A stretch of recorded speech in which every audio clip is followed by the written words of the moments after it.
meal in a restaurant because it was always done for them. Bright Not Broken provides parents and professionals a good overview of the problems facing our kids who are gifted and labeled as ADHD, ODD, Asperger's syndrome, or learning disabled. It explains who these kids are, the labels they carry, and how giftedness is not recognized or developed enough. It explores why these kids are stuck, while also critically questioning the diagnostic system and the labels it gives to children. Finally, it explains how to help develop the special abilities of kids and how to help them reach their potential. It concludes with a provocative chapter on future directions in disabilities, diagnosis, and education to stimulate dialogue among these fields about the importance of developing abilities instead of focusing on weaknesses. By helping these bright, not broken children achieve their full potential, all of society will benefit. Introduction. Diane M. Kennedy and Rebecca S. Banks. You probably picked up this book because you are the parent, teacher, or extended family member of a child whom others may view as broken, whose behavior is often out of control, who has problems making and keeping friends, who is uncooperative and headstrong, and who is underachieving even though you know he is bright. Chances are, this child belongs to a unique group of children known as twice exceptional, 2E, learners. Twice exceptional is a relatively recent term that refers to children who have dual exceptionalities, that is, exceptional gifts, creative, academic, intellectual, or physical abilities, along with a learning or developmental disability like ADHD or an autism spectrum disorder.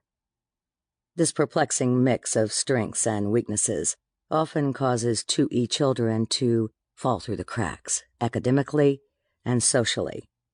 In many cases, a child's disability masks his giftedness, causing parents, educators, and other adults in the child's life to focus on his weaknesses rather than on developing his talents. In other cases, a child's giftedness can mask his disability, meaning that he won't receive the interventions or special education services that could help him manage and possibly overcome his disability. It is imperative that we find and nurture the gifts in all our kids, 2E or not only for their own happiness, but also for the good of society. Yet our gifted children, the Isaac Newtons and Albert Einsteins of tomorrow, are our best hope for solving the myriad problems humanity faces.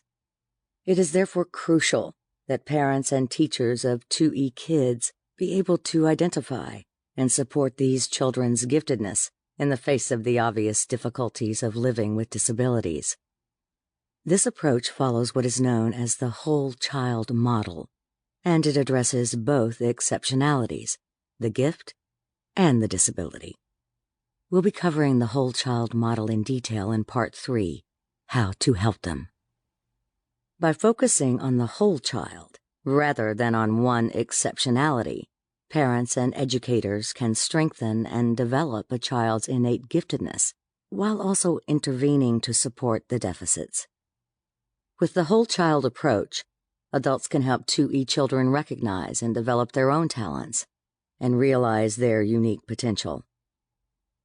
We are honored to work with Temple Grandin on this project. To us, she is the ultimate example of being bright, not broken. Temple has dedicated her life to helping others understand autism from the inside out. By sharing her life experiences, including her struggles with autism and her extraordinary achievements, she has been able to help millions of individuals with autism spectrum disorders and related conditions worldwide find success by developing their talents. Her accomplishments are nothing short of amazing. She was named one of Time magazine's top influential people of 2010. An HBO biopic spotlighting her life and her accomplishments in the male-dominated world of animal science won 7 Emmy Awards, and several of her books have reached the New York Times bestseller list.